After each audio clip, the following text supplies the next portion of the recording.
Hello दोस्तों, स्वागत है आप सभी का हमारे channel math and science test series में। तो हमने पहला सेट कर लिया है, चलिए हम दूसरा सेट करते हैं। तो इसके अंदर हम ना साइंस के कुछ क्वेश्चंस पढ़ेंगे जो कि पहले पेपर में भी आए होते हैं, मतलब इम्पोर्टेंट क्वेश्चंस है जो सारे कॉम्पिटिटिव एग्जाम में हमारी हेल्प करेगी। तो शुरू करते हैं।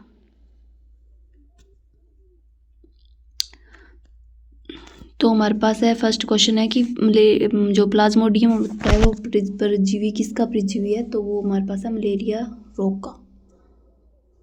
ठीक है। सेकंड क्वेश्चन हमारे पास है कि पॉजिट्रॉन किसका प्रतिकरण है। पॉजिट्रॉन किसका प्रतिकरण है? इलेक्ट्रॉन का प्रतिकरण है सॉरी। अब हमारा थर्ड है कि जड़ों के रूपांतरण का उदाहरण क्या है। तो जड़ों के रूपांतरण का उदाहरण मूली, गाजर, शकरकंद। और फिर हमारे पास है तने के रूपांतरण का उदाहरण क्या है। तो आलू, अदरक और प्याज ये तने के रूपांतरण का उदाहरण है। पांचवा हमारे पास है कि लोहे की मात्रा सर्वाधिक किस में होती है। तो पालक के पत्तों में लोहा सबसे अधिक पाया जाता है। सिक्स्थ क्वेश्चन हमारे पास है कि स्वस्थ शरीर में खून की मात्रा कितनी होती है। तो स्वस्थ शरीर में खून की मात्रा 5 से 6 लीटर होती है। सेवंथ क्वेश्चन हमारे पास है कि वायुमंडल में ऑक्सीजन की मात्रा किसके द्वारा संतुलित होती है। ठीक है। तो वायुमंडल में ऑक्सीजन की मात्रा प्रकाश संश्लेषण के द्वारा संतुलित होती है। अब हमारे पास 8th क्वेश्चन है कि कवकों का अध्ययन क्या कहलाता है। तो कवकों का अध्ययन हमारे पास कहलाता है माइकोलॉजी कहलाता है। 9th क्वेश्चन हमारे पास है कि हड्डियों में मुख्यतः क्या पाया जाता है। तो हड्डियों में कैल्शियम और फॉस्फोरस पाया जाता है।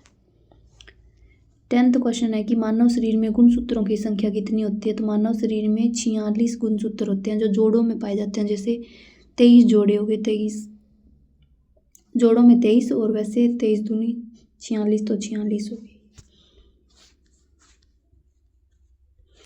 11th क्वेश्चन हमारे पास है कि रक्त कणिकाओं का निर्माण कहाँ होता है। तो रक्त कणिकाओं का निर्माण हमारे पास अस्थि मज्जा में होता है। 12वां क्वेश्चन है कि जो इंसुलिन हार्मोन होता है वो शरीर में किसके द्वारा बनती है। तो वो अग्नाशय द्वारा बनता है। 13वां क्वेश्चन हमारे पास है पिट्यूटरी ग्रंथि कहाँ पाई जाती है। पिट्यूटरी ग्रंथि हमारे पास मस्तिष्क में पाई जाती है। मस्तिष्क में मास्टर ग्लैंड बोलते हैं जिसको, ये मस्तिष्क में पाई जाती है। क्वेश्चन नंबर 14 हमारे पास है कि दो प्रमुख वंशानुगत रोग कौन से हैं। तो ये हमारे पास वर्णदत्ता और हीमोफीलिया हमारे पास दो वंशानुगत रोग है। क्वेश्चन नंबर 15 हमारे पास है कि जो थायरोक्सिन हार्मोन होता है वो किसके द्वारा स्रावित होता है। तो जो थायराइड ग्रंथि होती है शरीर में वो थायरोक्सिन हार्मोन को स्रावित करती है। तो थायरोक्सिन हार्मोन थायराइड ग्रंथि के द्वारा स्रावित होता है। 16वां क्वेश्चन है कि मछलियां किसके द्वारा सांस लेती है। तो मछलियां अपने गिल्स के द्वारा सांस लेती है। 17वां हमारे पास है कि विटामिन ए का सर्वोच्च स्रोत क्या है। तो विटामिन ए का गाजर। 18वां क्वेश्चन हमारे पास है कि जो जठर रस होता है उसमें क्या पाया जाता है। तो जठर रस में हमारे पास हाइड्रोक्लोरिक अम्ल पाया जाता है।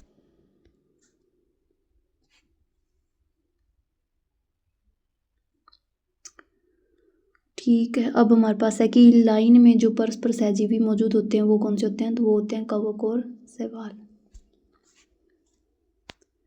20वां क्वेश्चन हमारे पास है कि लार में पाए जाने वाला एंजाइम कौन सा है। तो टाइलिन है वो जो कि लार में पाए जाने वाला एंजाइम है। 21वां क्वेश्चन हमारे पास है कि हीमोग्लोबिन में पाए जाने वाला तत्व है। तो हीमोग्लोबिन में हमारे पास लोहा पाया जाता है। तो लोहा तत्व हो गया इसका। 22वां हमारे पास है कि 22वां क्वेश्चन है कि प्रोटीन का पाचन कहाँ होता है। तो प्रोटीन का जो पाचन है वो हमारे पास छोटी आंत में होता है।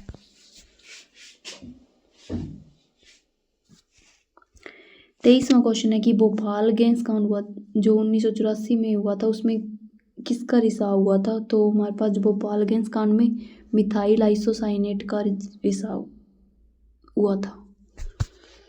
ठीक है, थैंक यू दोस्तों।